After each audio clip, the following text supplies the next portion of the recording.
It is now my great pleasure to introduce our first English conference speaker of today, Dr. Jeffrey Long, MD. Okay. Dr. Long is a radiation oncology physician living in Georgetown, Kentucky. Over 20 years ago, he founded NDERF, the Near-Death Experience Research Foundation. He has investigated over 4,000 near-death experiences, or what we call NDEs, which is by far the largest number of NDEs ever scientifically studied. Portions of the NDERF research website has now been posted in over 30 languages to allow global outreach. Quite phenomenal. The results of his previous research were published in the New York Times best-selling book, Evidence of the Afterlife, The Science of Near-Death Experiences. Dr. Jeffrey Long has been recognized for his groundbreaking and pioneering work as an honoree on the Spiritual Awakenings International Circle of Honor. Dr. Jeffrey Long. Yvonne, thank you very much for that very thoughtful introduction. And everybody, hello. I'm going to go through this fairly quickly here in my presentation today, and I'm going to try to leave plenty of time for questions at the end. So hold your questions, and we'll look forward to answering them when we get a chance here. So at this point, we're going to bring up the slideshow. Thank you so much to you, Yvonne, the organizers of the Spiritual Awakenings International. It's really an honor and a privilege for me to talk with you today about my research. It's been going on for over 20 years. We certainly learned a lot about this, and indeed, we are going to be talking about, in this discussion, groundbreaking new findings from the largest study of near-death experiences ever reported. So a lot of interesting material to go on here. As Yvonne mentioned, I published my first book, Evidence of the Afterlife, The Science of Near-Death Experiences, and wow, in 8 days, it became a New York Times bestseller and just changed my life immediately. So I've been on the media a lot, NBC Today Show ×3, O'Reilly Factor, Dr. Oz Show twice, CBS Inside Edition, so many national, international TV shows. So it's been an honor for me to literally to share what you're about to hear, the latest and greatest from my research that I've shared previously with literally tens of millions of people. There's always been very extraordinary local interest. So wherever I'm at or maybe practicing, people, churches, hospices, Rotary, you name it, people have been very interested in all this. And I certainly hope that you're interested in this too. One of the things that happened in 2021 is that there was a billionaire by name of Robert Bigelow, and he put a worldwide challenge out for the best scientific evidence of life after death. It was an essay contest, and the prize money was so large that there were over 1,000 people submitted essays for this contest. They had a panel of 6 highly qualified judges. Several hundred of them it was narrowed down and reviewed by these 6 judges in great depth. Literally, folks, that's among the most stringent scholarly peer review that's possible. I mean, to have that volume of essays to review, being that competitive, and yet I was very honored to be found in the runner-up winning group. And by the way, I found out when I was going through email, and of course, when you see an email that says, you won $50,000, you delete it, right? Well, I had my finger on the mouse, was about ready to, and went, wait a minute. So I stopped, read it, and for the first time in my life, it was real. So again, very honored to win a big prize for what was considered by a very elite panel of judges as being the best evidence, among the best evidence that anybody had presented for life after death. And that's exactly what I'm going to be presenting today. By the way, I'll call it the BICS contest, that essay contest, near-death experience was the most common essay topic presented. So near-death experiences do seem to be a very strong line of evidence for the reality of an afterlife, as I'm getting into. This is a lot of what I'm presenting here is my own original research. And again, I agree with the judges, obviously. I wrote the essay. I really do think this is some of the strongest evidence of an afterlife, but heck, keep listening to what I have to say and decide for yourself. Oh, by the way, there's more to it than that. Getting back to the BICS essay contest, one of the leading Italian European paranormal groups had a review of all of the 29 essays that were, the top 3 winners, runner-ups, and honorable mentions in the BICS contest. And I was very honored in this additional review by another very scholarly and elite society to be picked, as you can see on the right there, as one of the 6 essays out of the whole 29 that this group felt provided the best scientific evidence of life after death. So again, sort of a second competitive scholarly review, again, reinforcing my firm belief in what I'm presenting you really is some extremely strong evidence of life after death. And so without further ado, apologies to those of you that already know this, but I want to make sure we're all on the same page. So what is a near-death experience? Well, as the name applies, you're near death. In other words, you're so physically compromised that you're unconscious or clinically dead with no heartbeat. At that time, when you're not conscious and shouldn't have any possibility of a lucid memory at all, you do. And that's the experience part of a near-death experience. Now, no 2 near-death experiences are the same, but when you study a lot, like 4,000 in my case, you see, as I've observed and other researchers have observed, a very consistent pattern of elements. In other words, characteristics, what occurs during a near-death experience.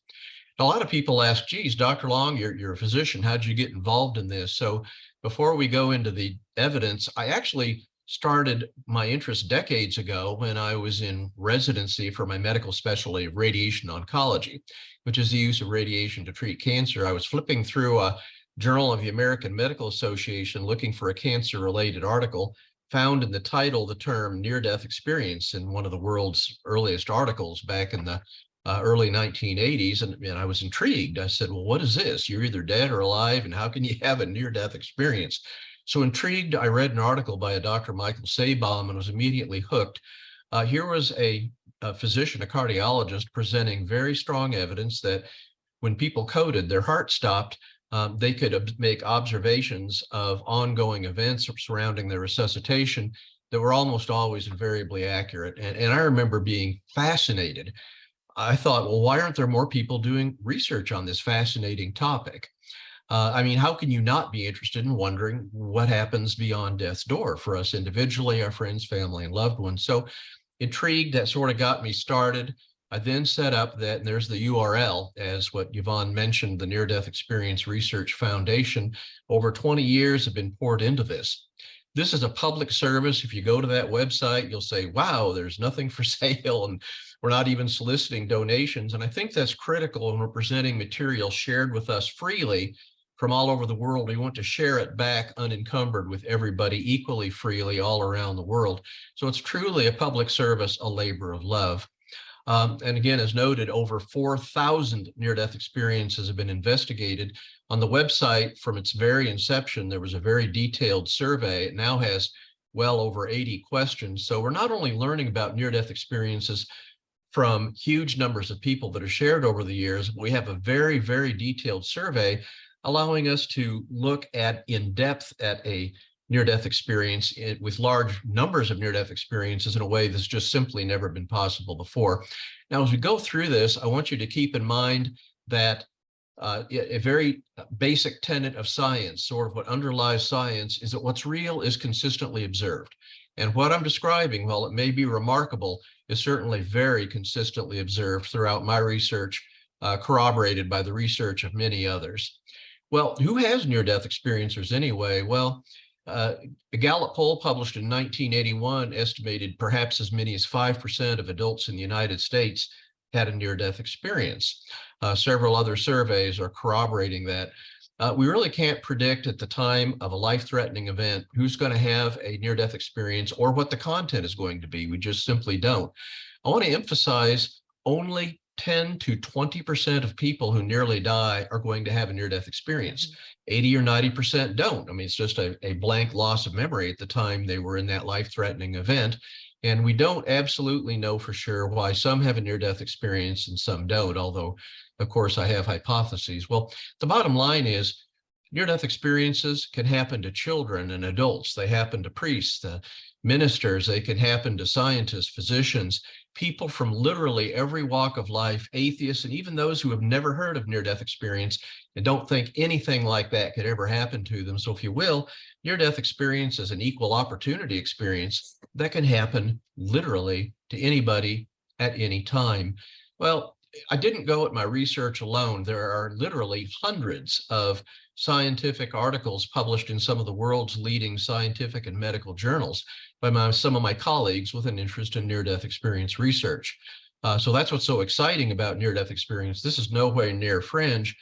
This is a very active scholarly study spread across many academic disciplines. So again, what you're going to be hearing is what may sound quite remarkable. Please understand my major research findings have been corroborated by other research findings from other people that have published in peer-reviewed scholarly literature, and certainly near-death experience being a very popular item in that BICS essay that I alluded to. So from a variety of academic sources, this is what we got. Now, I'm going to talk initially about 12 lines of evidence that I've established, all of which are converging on the reality of near-death experience and its consistent message that there's life after death.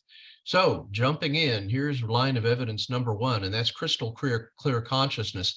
To understand how amazing it is for people to have a near-death experience and remember things at the time of their near-death experience, please understand that a common precipitating event of near-death experiences is a cardiac arrest. Your heart stops. Well, immediately when your heart stops beating, obviously immediately blood stops flowing to the brain. About 10 to 20 seconds after blood stops flowing to the brain, after your heart stops, the EEG, which is an electroencephalogram, a measure of brain electrical activity, goes absolutely flat, no measurable cortical brain activity.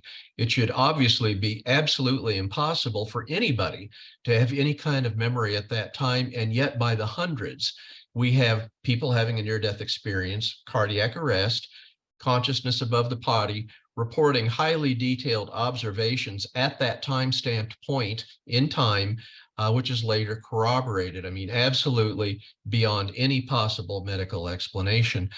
You're going to hear me repeatedly talk about the number of 834 near-death experiencers. That was my last sort of closure of my data set. That's what I submitted to that BICS essay we talked about, and that's the most recent version of the survey. So that's the data that I've crunched and analyzed. So you'll hear that from the, if you will, the latest and greatest survey. But interestingly, speaking of crystal clear consciousness, I asked the key survey question, how did your highest level of consciousness and alertness during the experience compare to your normal everyday consciousness and alertness? I mean, good gosh, look at that. Nearly 80% of people were having more consciousness and alertness, and 17% equivalent consciousness and alertness to their life.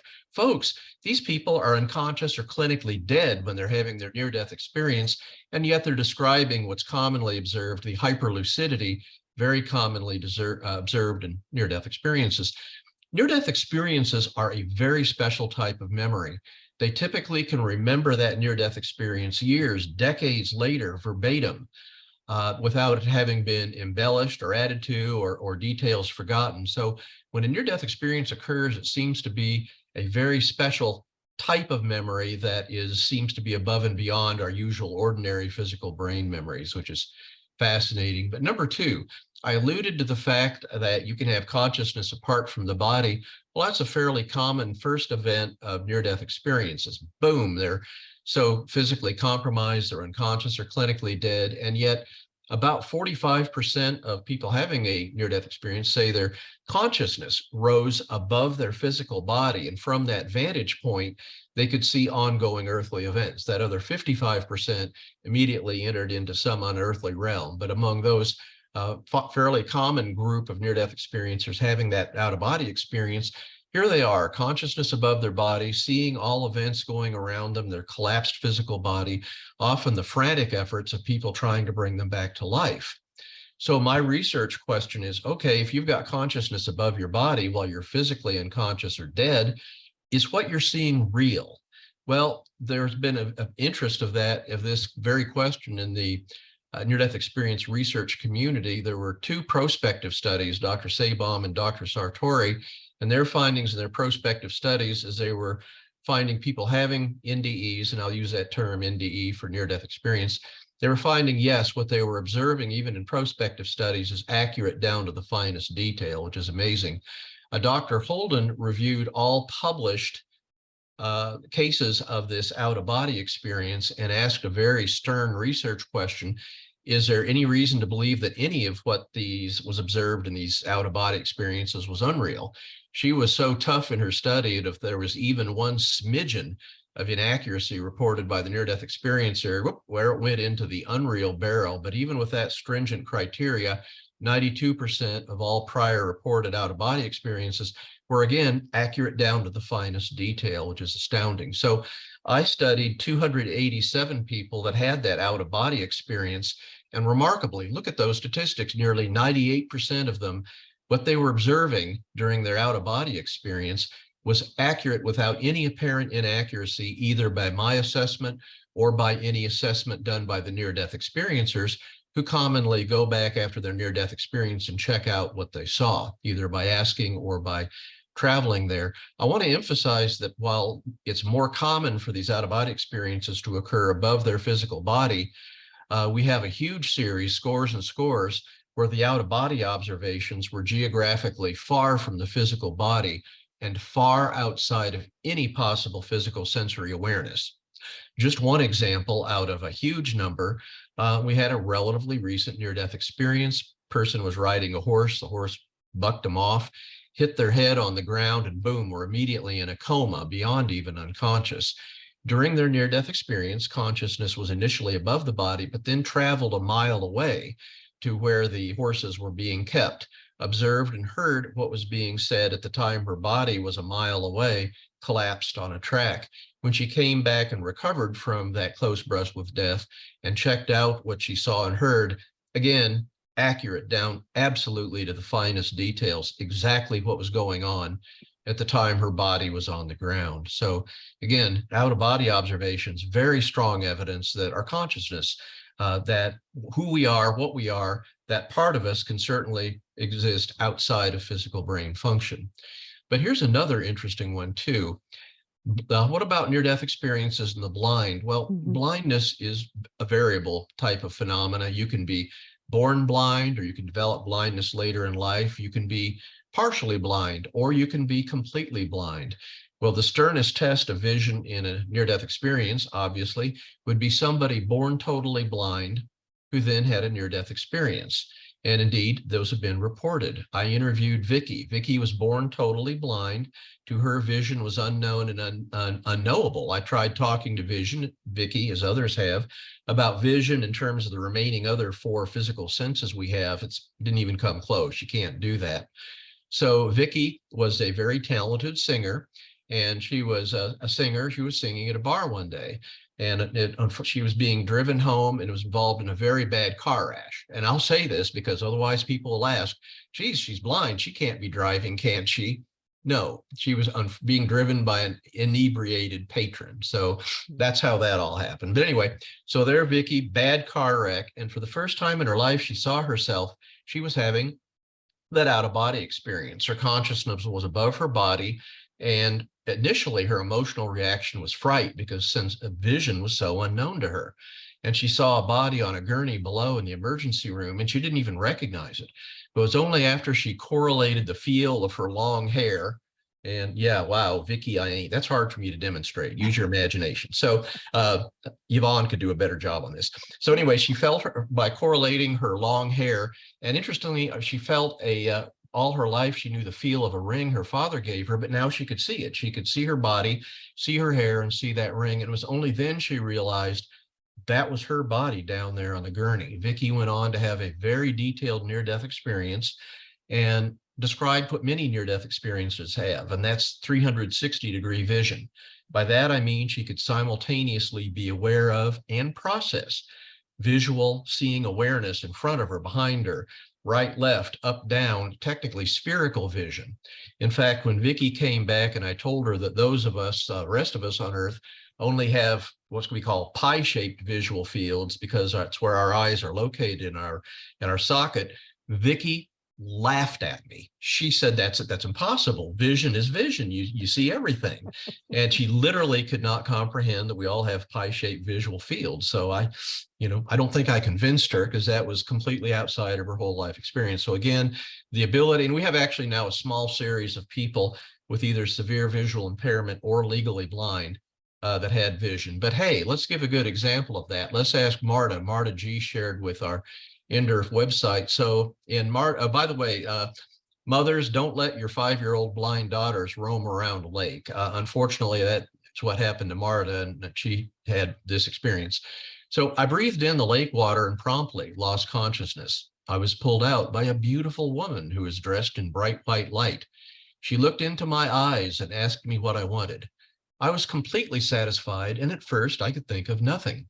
Finally, it occurred to me that I wanted to take a trip around the lake. In my journey, I saw detail I would never have been able to see in real life. By simply intending, I could go anywhere, even to the tops of trees. I was legally blind. For the first time, I could see leaves on trees, birds' feathers, birds' eyes, details on telephone poles, and in people's backyards that was far more clear than 20/20 vision.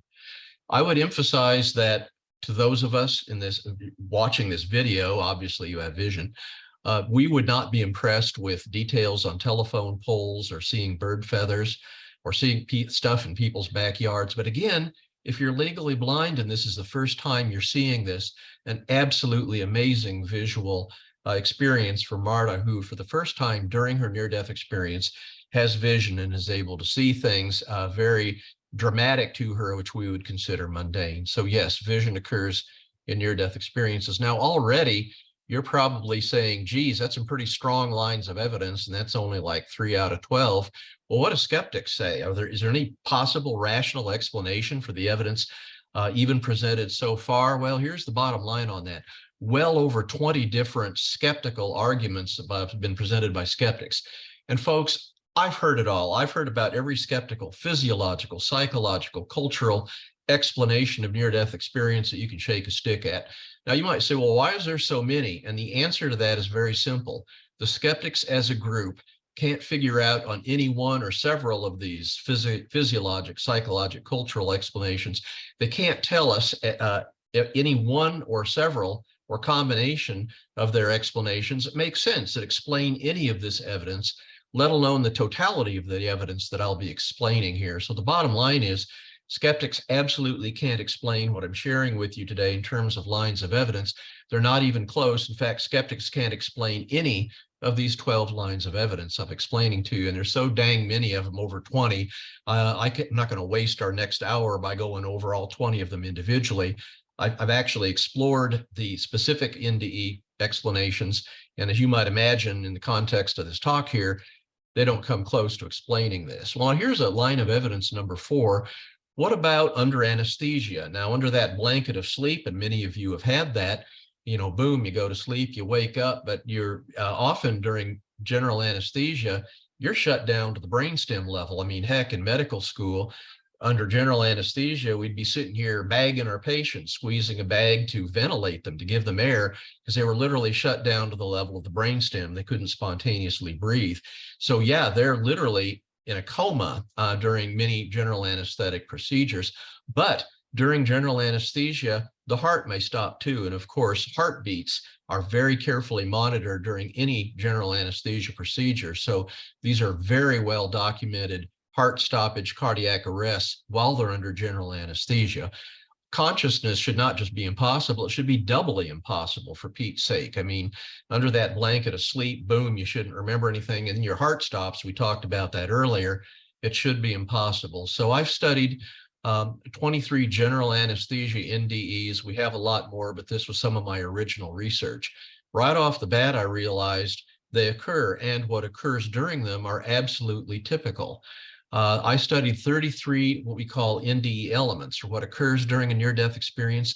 These are right from my survey question. In the survey, I took the 23 people that had an NDE under general anesthesia and compared the responses to these 33 survey questions to people responding to the survey that had NDEs under all other circumstances. 32 of the 33 elements occurred equally the same. There's no statistical difference. The only difference is, intriguingly, people that were under general anesthesia and had an NDE had a statistically higher likelihood of a tunnel experience. I don't know why that is. However, 32 of the 33 elements were the same. And very importantly, we talked about that key survey question asking about the level of consciousness and alertness during the experience. I mean, here we are, people under general anesthesia, and yet when they have a near-death experience, they have exactly the same level of consciousness and alertness as people having near-death experiences under all other circumstances. I would submit to you that line of evidence alone right here proves that near-death experience cannot possibly be due to physical brain function. Again, the same typically supernormal consciousness and alertness, even under that blanket of sleep of anesthesia. Now here's an interesting one in line of evidence number 5, a life review. This is seen in maybe around 15% of near-death experiences. During a life review, during an NDE, they may see part or even all of their prior life. It's often described as one or several screens flashing on a wall. They often say that they can cone in on individual life events and focus it. But here they are, typically unconscious or clinically dead for minutes, and yet here they are reviewing their entire prior life, which may have, and typically was, decades. So again, that's first of all, a very vivid demonstration of the extremely high level of consciousness during a near-death experience. I mean, here they are processing things that quickly while they're unconscious or dead. So as a researcher, my question is, okay, so you're seeing your prior life events. Well, is there any reason to believe that what you're seeing is not real? Well, the result of that study that I did is what's called perfect playback. Absolutely, almost over 99% of the time, I can say, what they saw in their life review, even if they'd long forgotten it, was absolutely correct and really happened. And a good test of this are people reviewing life reviews that they had in early childhood, toddlers. These are memories they'd long ago forgotten, but when they check it out with their parents, it really happened. By the way, the very first talk I ever gave on near-death experiences after my first book and became a New York Times bestseller, and everybody in their kid brother organization wanted me to talk about it. I was in a very heavily Catholic area at that time, and it was a small group. So I started talking about life review and looked around the audience, and I'm going, what's going on here? Everyone looks like a little anxious or concerned. What am I saying? Did I blow it here? Jesus, my first time talking about this. I mean, what's up?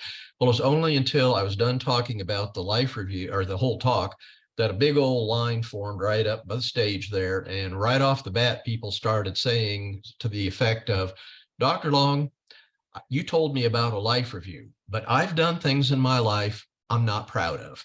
So I went, okay, that's what was going on there when I talked about that. So ever since then, from the second talk I ever gave on this, on Fear Not the Life Review, there's often other beings present when the life review is going on, and essentially never is there external judgment while the person seeing their life review as going on. Now, the person reviewing their life review can, and often does, pass their own internal judgment. I mean, they saw where they were loving, unloving, realized they could have lived their life better. But as far as external judgment by other beings around them, almost never reported. So fear not the life review. And in fact, the life review can be some of the most life-changing parts of the near-death experience. I mean, think about it, how knowing, seeing your prior life that vividly, knowing what worked, how important love was, really helps encourage one to live their life better for the rest of the life. So fear not the life review. It's a very valuable, ultimately, learning tool to help learn how you lived your life and live your life better for those near-death experiencers that recover. Family reunion is an interesting one, line of evidence 6. This is a reunion with deceased loved ones. So it's common during near-death experiences that they encounter deceased loved ones. Friends, family, there's a strong family genetic predisposition when you encounter these loved ones, but it's fairly common that they encounter them very commonly in unearthly realms, if you will, heavenly realms. And there is that deceased loved one. What's fascinating is that even if the earthly life was strange, these are essentially always joyous reunions. There's a lot of interaction, a lot of sharing. Even if the one who died at a very advanced age or a disfiguring chronic illness, they're essentially always in picture perfect health. If they died in early infancy, they may appear many years older as young children. If they had died in a very advanced age, they may be appearing decades younger.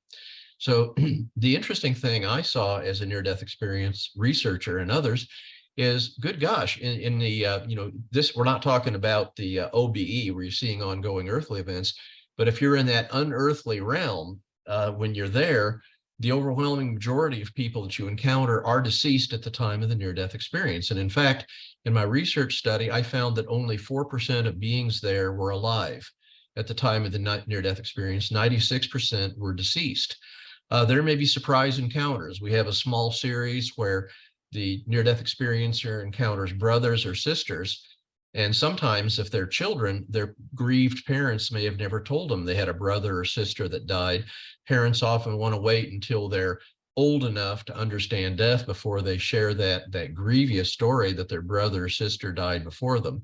And yet here they are when they meet them. Invariably, if they meet a brother or a sister, it was a brother or sister that died, and they can describe the appearance corroborated by their startled parents when they tell them after they recover. In fact, when they encounter deceased people during the near-death experience, they may not even be aware they died. And it's only after they return from their near-death experience, they find, yeah, that person died unexpectedly and unknown to them shortly before their near-death experience. Oh, hey, attention, pet lovers. Deceased pets, we have also fairly commonly described as part of this joyous reunion in near-death experiences. I've heard it all: dogs, cats, horses, all beloved pets appear, and as they're humans, they're essentially joyous reunions, essentially always picture perfect health, inspiring descriptions of encountered with the deceased beloved pets, fairly common. Dr. Kelly did a study, by the way, and found an equivalent percentage of me in near-death experiences where you're in that unearthly realm. Only 4% are alive at the time of the near-death experience. So again, an overwhelming preponderance of those that are deceased. And may I add, that helps distinguish near-death experiences. I mean, if any other type of altered consciousness, dreams, hallucinations, you're going to remember the bank teller, the being that appears in the others, non-NDE states of altered consciousness. That's going to be the bank teller you did business with that afternoon, the family member you said hi to on your way to bed. But we're not seeing that. This is another strong distinguishing factor of near-death experience from all other types of altered or even pathological consciousness. They have that predisposition of people that are deceased at the time of their near-death experience, and corroborated by the Dr. Kelly study. Very young children can have near-death experiences. And so in this study, I found a group of 26 children that at the time of their near-death experience were age 5 or younger.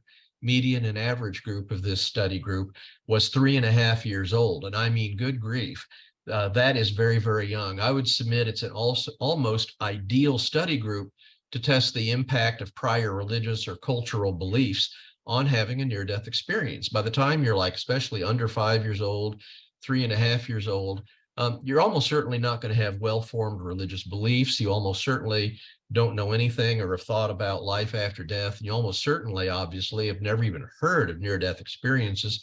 So that's what makes this a fascinating study group. Now, we previously talked about the 33 survey questions that addressed what occurs during the near-death experience. When I did compare the survey responses with those 33 questions to the very young children, age 5 and younger, to all other people having near-death experiences, older children and adults, all NDE content, all of the responses to those 33 questions were not statistically different anywhere. Absolutely remarkable that these very young children are not only having typical near-death experiences, but again, strikingly similar to the NDEs in terms of the major content of older children and adults.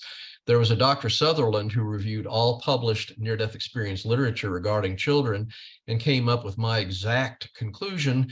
Dr. Sutherland stating, age does not in any way seem to affect the content of the near-death experiences. So again, culture, prior religious beliefs, it doesn't seem to affect at all what you're going to go through with that. Now, as Yvonne previously mentioned, remarkably, and here's a hats off, by the way, to Jody. Jody is my wife and webmaster, and she's a licensed attorney, but she recognized how important this research was. So she stopped being an attorney, and in addition to being webmaster, through her amazing heroic efforts, arranged human volunteers to translate portions of the NDERF's website and the survey into over 30 different languages, which is absolutely an astonishing amount of work. So to this day, we get non-English near-death experiences regularly. We have human volunteers translate them and post both the English translated and the original language version of it. So obviously, as a result of that, we have by far the largest cross-cultural study of near-death experience that's ever been possible. I can tell you, crunching a lot of research I've done on this, the bottom line is the near-death experience content strikingly similar. Now, language may get in the way. I mean, how do you describe, mystical words, things that seem to be, almost ineffable beyond human language? So the specific words may get in the way, but the bottom line is the content, what occurs in near-death experiences, remarkably similar. And the sternest test of that are in non-Western near-death experiences, defined as areas of the world which are not predominantly Judeo-Christian. So given with our surveys translated, we've accessed, and for the BICS essay contest, we had over 60 people that shared from non-Western countries that were of non-Western cultural background. And the bottom line is, once again, the content was strikingly similar. Absolutely amazing that even with this very diverse, very different cultural background from typical Western near-death experiences, here they are, strikingly similar content. And may I add, I co-authored with a Iranian near-death experiencer an investigation of several dozen Muslim NDEs in Iran. Again, same conclusion. So that's really seems to be the bottom line. It is still amazing to me to this day that it doesn't seem to make any difference where in the world you are. It makes no difference whether you're, say, a Muslim in Egypt, or a Hindu in India, a Christian in the United States, or any religion anywhere in the world, or non-religion, whatever your religious background, wherever you are in the world, content strikingly similar. It is amazing to me that near-death experiences transcend those cultural, religious beliefs and manifest themselves strikingly similar. It's really yet another strong, if not the strongest line of evidence that globally, wherever we are on the world, we are literally spiritual beings having a spiritual experience here while we're on Earth. A ninth line of evidence is, as you can imagine, having a near-death experience can really change your life, and it does. Both prospective and retrospective studies greatly show life changes afterwards. Some of the more common things observed in prospective, retrospective studies and in our studies, increased belief in an afterlife. Well, obviously, for people that have a near-death experience, obviously they know what lies beyond death's door, not because somebody told them what was going to happen, but because they experienced it, they lived it, and they know it's reality. Obviously, they have a reduced fear of death. They know that that afterlife is nothing to be afraid of, that there's a wonderful afterlife for all of us. They, following a near-death experience, increasingly value loving relationships. They may leave unloving interpersonal relationships or jobs where they can't manifest that loving value and seek out new relations or jobs. They are commonly less materialistic and have a significantly increased belief in God, as well as other after effects. By the way, here, this is a busy slide, but heck, we asked a survey question about their belief of the meaning and significance of our earthly lives. At the top, you see, before my experience, before my NDE, I believed our earthly lives were, well, meaningful and significant. Only 27.5% before their NDE thought so. Wow, look down at the bottom. At the current time, after they shared their NDE, 80.4% believe their earthly lives are meaningful and significant. I would submit that I cannot conceive of any single life event that would result in such radical change in people's understanding that our earthly lives are really meaningful and significant than a near-death experience. Wow, talk about your busy slide. Without going into a lot of detail on this, if you look especially on the left side, these are at the bottom. So left bottom, these are people that had the most detailed near-death experiences. The NDE scale was developed as a research scale to help separate people that had NDEs from non-NDEs. And we use that research scale, and all of these are 7 and above that you don't have to worry about, but validated as NDEs. The bottom line is, if you look at that bottom left there, those that have the most profound, detailed, highest number NDE scales we asked them at the current time what they believe about an afterlife. 48 out of 48 say an afterlife definitely exists. Again, shows not only near-death experiences lead people to believe the reality of an afterlife, but if they have an especially detailed near-death experience, uniformly in my survey, believe in life after death. Okay, so we've talked about and sort of thought about it from a perspective of studying other people's experiences. Why not ask directly people that had a near-death experience what they think about the reality of their experience? I did. That 834 people in my most recent survey, I flat out asked, how do you currently view the reality of your experience? Wow, look at that.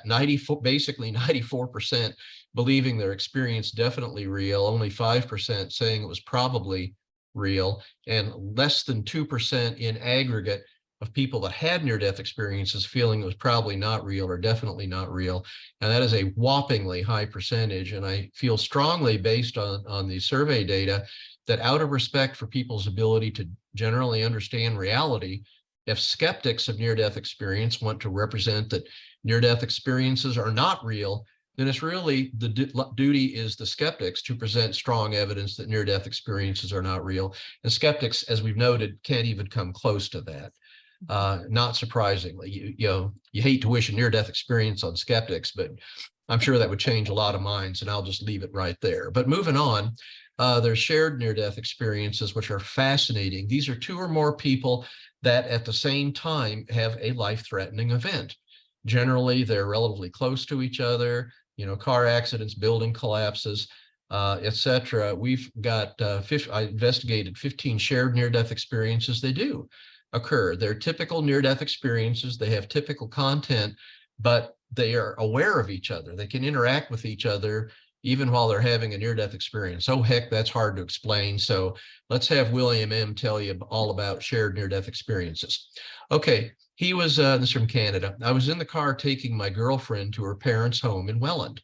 I fell asleep while driving. I then realized that we were out of our bodies and flying quickly upward while holding hands. We flew straight up for about a minute.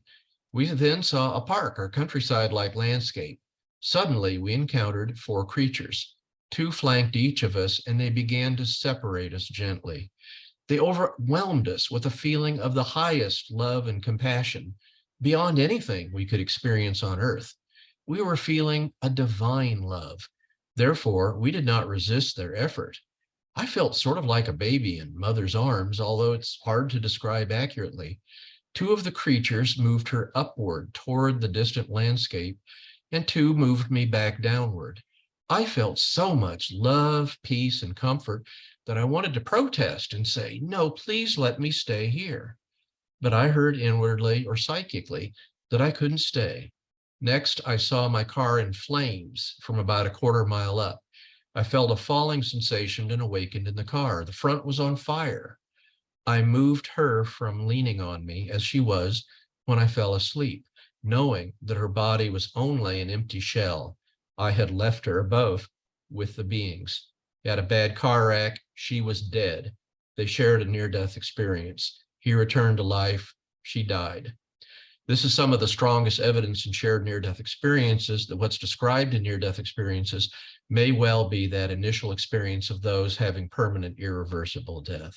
Again, further dramatic line of evidence that near-death experiences are, in a word, real. But now we're looking into some of the latest research. Is there an afterlife? Well, good grief. I hope everybody's convinced from a powerful line of evidence.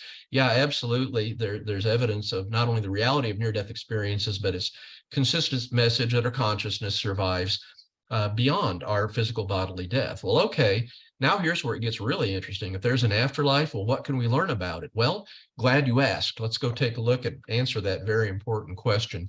Now, in my research, I found there's many concepts described in near-death experiences and many concepts related to the afterlife. But in the interest of time, we'll focus on what I think are 3 of among the most common: love, oneness, and God.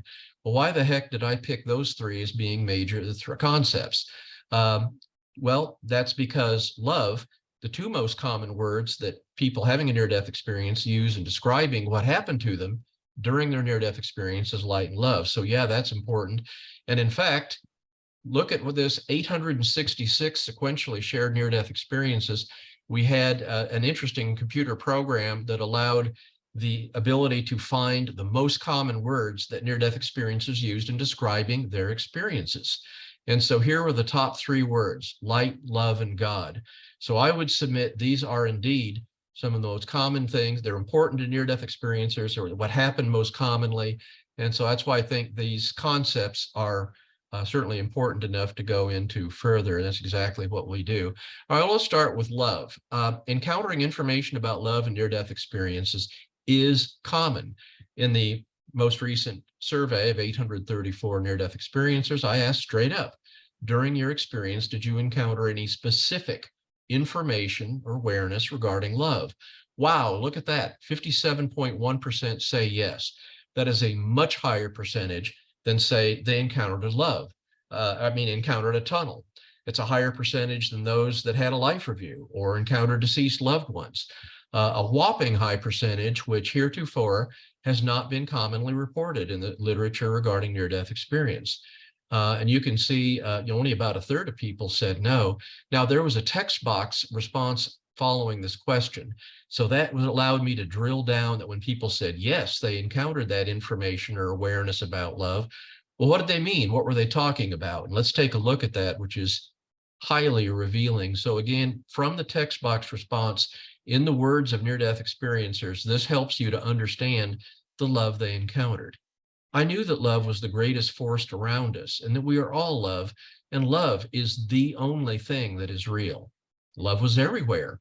It permeated the afterlife. It was incredible. Love is the root of all. It is the Alpha and Omega. I was loved unconditionally despite my faults and fears.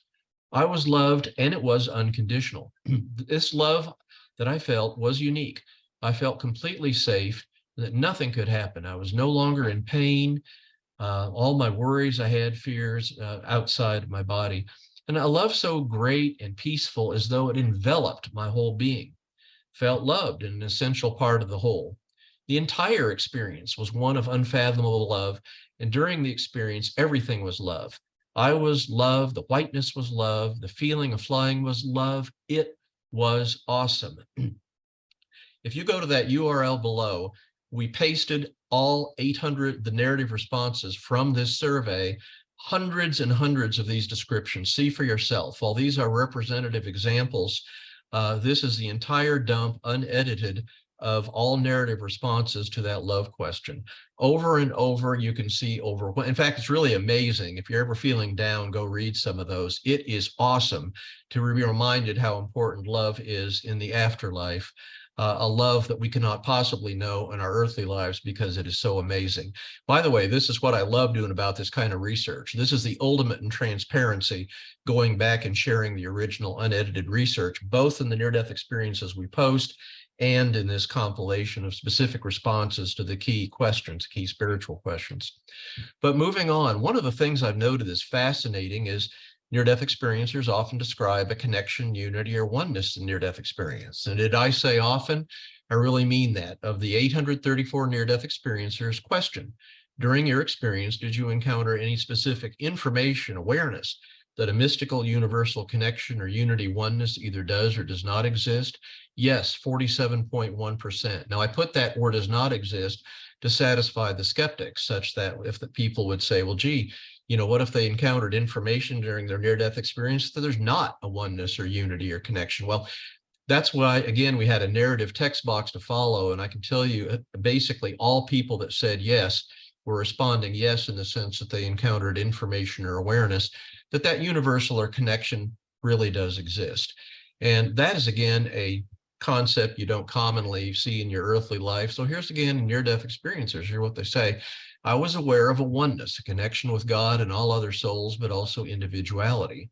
And we are each pieces of a greater whole, as I understand it, and getting back to where we can all be together again is the ultimate going home in that unearthly heavenly realm. I felt a universal connection or unity, but it didn't really seem mystical at the time. It just felt like this is how it is. And I'm going to say yes, because I felt a larger than universal oneness. I felt connected to everything and everyone on earth and across the universe. I felt as if anything I said or did had greater repercussions than I could ever realize. The oneness on the other side is amazing. You become one with all of life. All is connected, all is one, all is love. Once again, there you are. Every narrative response to that question about unity is in that URL below. Again, astounding to go through that, to see how overwhelmingly consistently people have that concept in near-death experiences, a concept that, by the way, is not typical in our earthly life. Moving on to God, once again, God is not rare. During the experience survey question, did you encounter any specific information or awareness that God or a supreme being either does or does not exist? Again, asked or does not in a binary form to satisfy skeptics. Once again, text box after this confirms basically everybody, that 48% answering yes meant yes, they really did encounter information or awareness that God or a supreme being existed. And that's amazing, about half of people saying yes.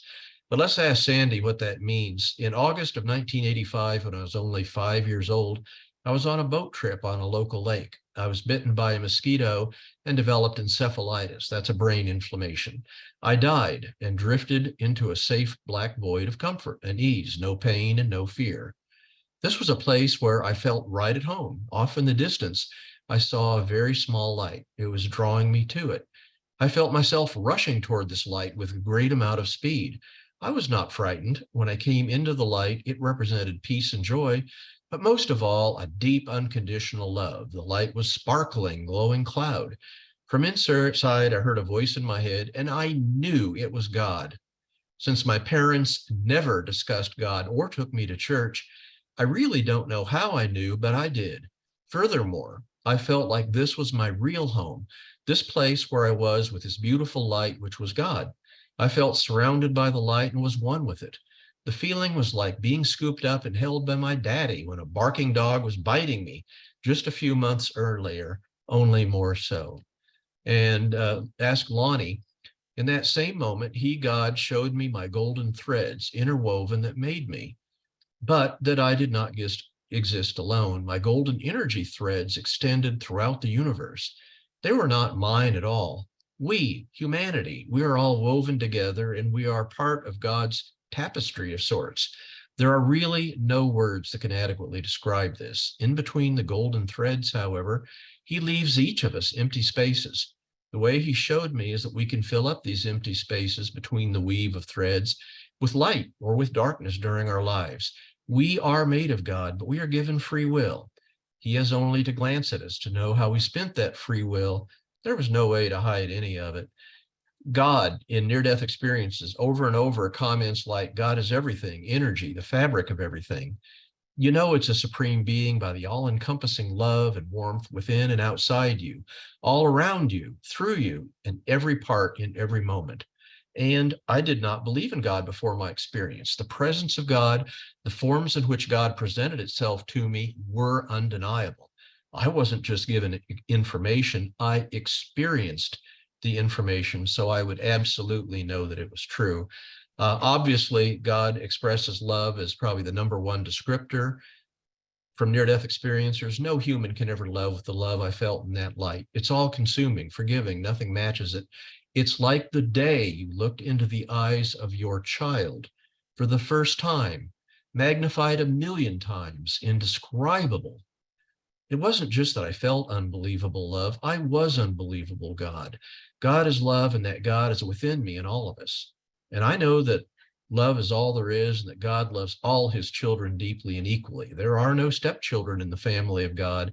We're all divine, and God loves us all infinitely. Again, hundreds of descriptions of God in that dump of the narrative response there, unedited. Absolutely inspiring to see people share that over and over. And even unity with God, given the concept of unity in God, not surprisingly, I did not see God with eyes, but God was everything and everywhere. There was no separation felt in the experience.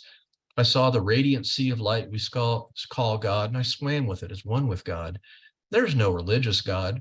There seemed to be a supreme being, though I felt we are all a part of that being. And I like this one, we are all one. One is God.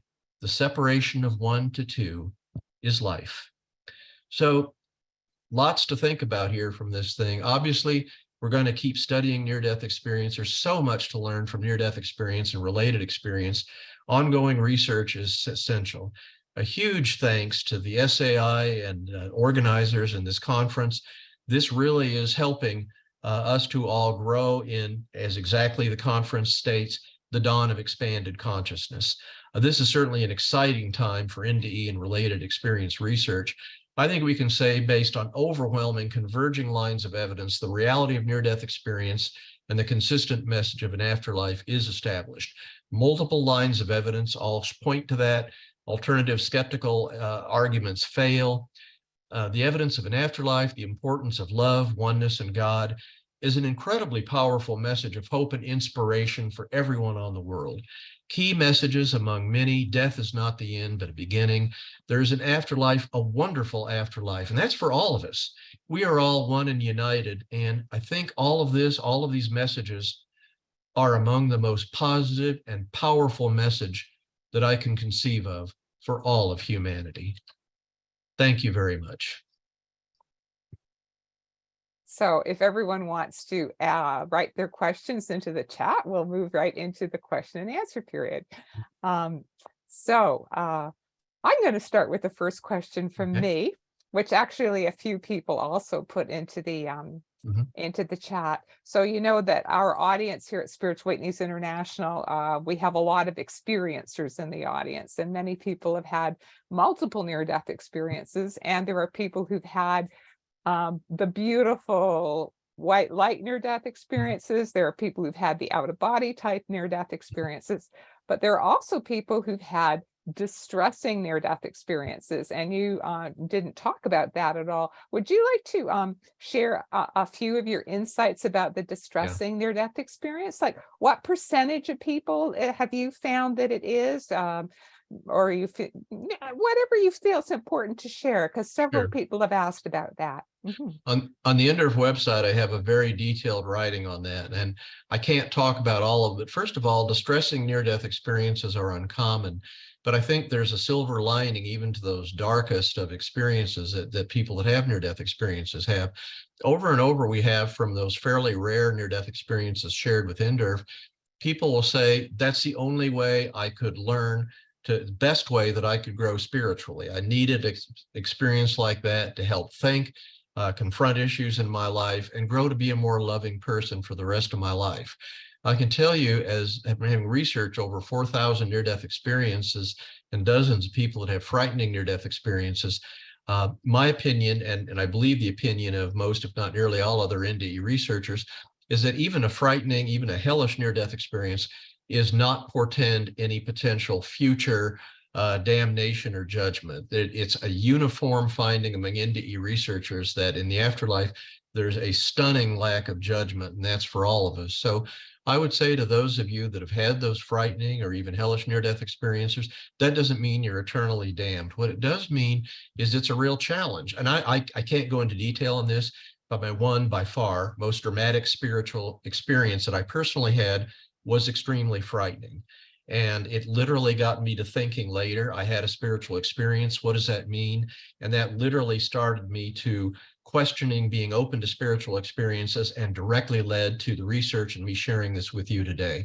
So again, there can be a silver lining even among the darkest of human experiences if you allow it. Don't let it frighten you. Don't let it drag you down. Realize that you, even those of you that had frightening experiences, are still the children of God, overwhelmingly beloved, and your future is to have an afterlife, a wonderful afterlife, along with all of us. Awesome. That's a beautiful answer. Julianne would like to know, how did you find volunteers to help with the language translations of the NDERF website? That's a miracle in itself. Yes, it is. I mean, we've been doing this now. We've had volunteer translators for well over a decade. It's difficult. Now, the NDERF website is so prominent. We get 60, 70,000 unique visitors a month. So if people find us and then they email us, and then I get wife Jody involved, who coordinates that. But my hat's off to people that are our volunteer translators. That is a mammoth amount of effort to translate these huge experiences shared with us into different languages. And yet, again, out of a labor of love, we have these people do that. we have literally well over 1,000 near-death experiences posted in non-English languages now, again, due to the heroics of these volunteer translators and Jody, who's coordinating this. So it's a miracle. I don't know what to say. And again, it also says a lot about people all around the world that really recognize the importance of near-death experiences, spiritual experiences, and they just want to share. They want to, how can they help out? And they find that very important way to help us share these profound experiences and learn about them share it with the world. Thank you. Jen would like to know, what research is there, or what are your thoughts about how near-death experiences relate to and connect to other types of SDEs that are very similar, communion experiences, mystical experiences, etc. people have without dying, like when they're meditating? Yeah, that's a very important question. And I'm glad you brought that up. Near-death experiences are not the only number one top tier spiritual experience. Near-death experiences are a subset of the umbrella characteristic called spiritual experiences. The spiritual experiences can happen exactly as you just said. They can happen while meditation. They can happen with spontaneous out-of-body experiences. There's a whole body of scholarly literature called mystical experiences. These are all under the umbrella of what really matters, spiritual experiences. In other words, it's something outside of our normal consciousness, outside of our normal being. And there are many, many paths through these varied spiritual experiences to understand that there really is a God, a one, an afterlife. And by the way, in these scholarly literature of mystical experiences, which encompasses, a lot of what you've talked about in this conference, not at all surprising, just exactly what I found in near-death experiences, are a very typical finding of the importance of love, oneness, an afterlife, an all-encompassing knowledge. So again, we're all on the same path, even though we go down different experiences, all converging on those same truths and understanding of that greater reality. Awesome, thank you. Tim would like to know, what is your main hypothesis as to why some people have near-death experiences and others do not? Man, it's like I seeded the audience for questions. You may have got a hint that I would have loved to bring that up, but didn't have time, but now we have time.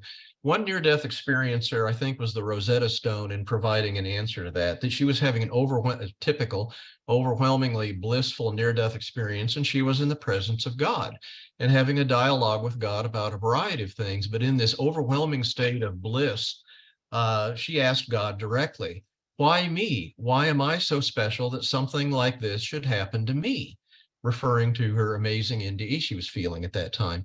God answered, everyone is special. Love falls on everyone equally. This is what you needed to live your earthly life. And I think in that one dialogue, we suddenly have an understanding that near-death experiences, why only 10 to 20% of people have them, 80 or 90% of people don't, is there's literally a gift. There's a God, some higher consciousness with a vastly greater intelligence and wisdom about who really needs an experience like that and who doesn't. And I would trust that wisdom and judgment of the other side to help allow the creation of near-death experiences among those that most truly need it for the rest of their earthly life. Okie dokie. Now, William's asking a question I don't really understand, but maybe you will understand it. I feel like it's sort of half in code. He says, can you share what was learned about the purpose of our lives and otherworldly life from the experience of the woman that you disclosed last week at CITD in California? Do you understand the question? Yes, I was at Contact in the Desert a week ago. Huge audience. I'm glad you were there. Greetings. We had a very dramatic, we had probably one of the most profound near-death experiencers ever, a lady named Sandy T. And we did a workshop and absolutely left the group there enthralled as Sandy started talking about her awareness, her insights of, why we're here, what's the big picture. And really, again, this is getting to some fairly advanced concepts, but at the basic level, what Sandy was saying is that we're here. We chose to come here in our earthly lives. We didn't just suddenly, on the afterlife, in the unearthly, heavenly afterlife realm, time is either radically different from here, more likely doesn't exist at all. So not surprisingly, those of us in our earthly life didn't just suddenly appear in time when there is no time, but we're eternal beings. We're eternal spirits, always have been and always will be. So we had our prior to earthly life an existence in that unearthly heavenly realm. And it was our decision, our free will decision to come and live our earthly life apart from our eternal home. And we made that with full consciousness, far more consciousness and alertness than we have during our earthly life. I mean, way, way more. So for us to literally leave our real home in the afterlife to come here, there has to be a dang important reason for it, meaning for it. And there is, and that is we learn valuable lessons and experiences here, come to understand things in an experience in a physical earthly life that cannot exist in an unearthly, non-physical existence in the afterlife. We bring back perspectives, understandings that literally fulfill the other side having all knowledge. If you want to have all knowledge, you have to have all experience. And so that seems to be one of the important things, and that's not the only one I want to emphasize, but one of the many important reasons that we're here, to paraphrase what Sandy T shared at Contact in the Desert, which by the way is an amazing experience. We had over 2,000 people there. That was kind of fun. Awesome. Awesome. Thank you for that. Uh-huh. We have a very interesting question from Liliana. Dr. Long, do you recall what Muslims having a near-death experience said about Allah, reincarnation, and or the other side? And if so, whether they changed their perspectives on these aspects, for example, because in the Muslim faith, they don't believe in reincarnation. Yeah, that's a good question. I've published 2 scholarly papers with a Iranian researcher who lives in Iran, and we studied Muslim near-death experiences. So I asked him flat out, while what occurs, the characteristics or elements are strikingly similar, there are a few things that seem dissimilar. For example, a Muslim would almost never describe meeting Muhammad, for example, or Allah. And the comment I got back from the Iranian near-death experiencer is, culturally, that would be very frowned upon to share that you had an experience where you encountered, especially Muhammad.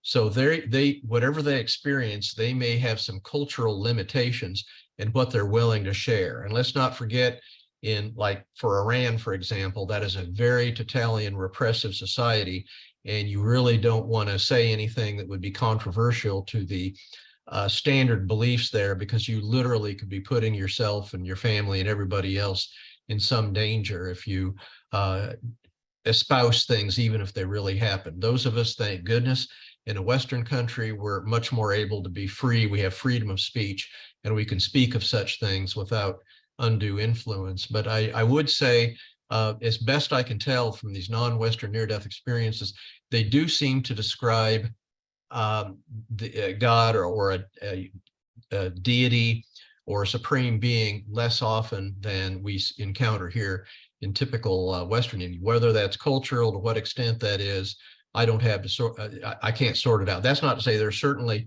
people from non-Western countries, they can and do describe a supreme being, and when they do, it's much more likely to be what typical Western near-death experiencers describe than something that's culturally determined. And reincarnation is another good point too. That's something that I haven't, usually with typical Western near-death experiences, there's a number of these near-death experiences and commonly occurring during the life review, where they see not just their immediate prior earthly life, but their prior earthly lives that existed prior to their life they're living now. Very strong evidence for reincarnation comes from near-death experiences. And indeed, I don't see that described nearly as often among non-Western near-death experiences as I do under Western, although again, very direct concepts like that among typical Western near-death experiences is still down way under 10% of the NDEs shared with us. Awesome. Thank you for that. I'll just attest to that. I've had 5 near-death experiences, as you know. but it was only in my last one that I actually had the awareness of all my past lives came to me. So in 4 of them, I had no awareness of that. But in my 5th one, I was shown that. So who knows? Yeah. Well, Yeah. I mean, the reincarnation is, seems to be a reality, which is absolutely, I did not believe in reincarnation at all, but my beliefs are driven by evidence. And now I believe in reincarnation because the evidence is so strong in near-death experiences, just like you just said, Yvonne. Awesome. We have next question here from Sharon. And she says, what about near-death experiences happening in dreams when we are sleeping? Do you have any comment about that? Right. We're talking about the umbrella of spiritual experiences. So I feel strongly that if you're going to call something a near-death experience, you have to be near death. In other words, so physically compromised that you're unconscious or clinically dead. Actually, about a year ago, a group of us NDE researchers published a consensus article in the Annals of the Academy of New York Sciences, a huge article in which our consensus was, yes, if you're going to use the term near-death experience, you have to be near death. Now, that's not to diminish what occurs in dreams, and that can be a very powerful spiritual experience. For instance, I mentioned earlier, by far my number one spiritual experience that was probably and almost certainly very formative in me studying spirituality was a dream. And as many would know here, it's a dream that wasn't really a dream. So while they are extremely meaningful, valid, and significant spiritual experiences, they go under the umbrella of spiritual experiences, spiritually transformative experiences, our good mystical experiences, all would encompass those spiritual experiences that occur under dreams. But we have many near-death experiencers that will be irate when you start, they say, hey, I had to nearly die to have my experience. So I think as much as anything, also out of a courtesy to people who did, have a close brush with death, that term's going to stick. That started with Raymond Moody in 1975. And I think, well, we have to stick with research. We have to define our study group. They're all spiritual experiences, but to learn from them, we have to say this was a spontaneous out-of-body experience after death communication, spiritually transformative experience, dreams. So I think we're doing the world a favor to respect and appreciate all spiritual experiences of whatever their associated event, and yet have the appropriate pigeonhole classification so that we can all learn from the myriad of types of spiritual experiences. Awesome. Well, this is going to be our last question, and I'm going to put 2 people's questions together because they sort of coordinate. Zafri says, this is very interesting to me. I was raised a Muslim, and I did encounter both Muhammad and Jesus in my STE, she says. And Rudy says, have you had any Buddhist near-death experiences? Yeah. Buddhism is a relatively small percentage of the Earth's religious adherents. So we have a few Buddhists, but proportional to them being a relatively small percentage worldwide. Again, not surprisingly, their typical near-death experience. We have a huge section on the NDERF website of non-Western near-death experiences. We haven't upgraded that for quite a while, but there's quite a few there that are example. That's fascinating to encounter Jesus and Muhammad in a STE, in a spiritually transformative experience. I found in the STE, or basically those global spiritual experiences, it's much more likely that a Muslim would encounter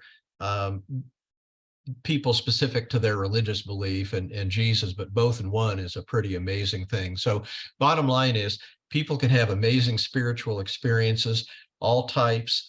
There's what happens in them is far more diverse than non-diverse. And I think that's why we, to this day, continue to learn as more people share their experiences. Even after all the experiences shared with us, we continue to learn. There's new insights that come along quite regularly as I do this research, and it's an honor and a privilege to share it with the world, including with this group today. Awesome. Thank you, Dr. Jeffrey Long, for an absolutely wonderful presentation. It was fabulous.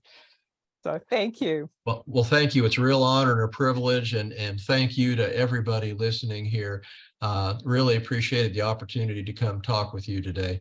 Thank you all very much, and have a great day, and continue to enjoy this fantastic conference. Thank you.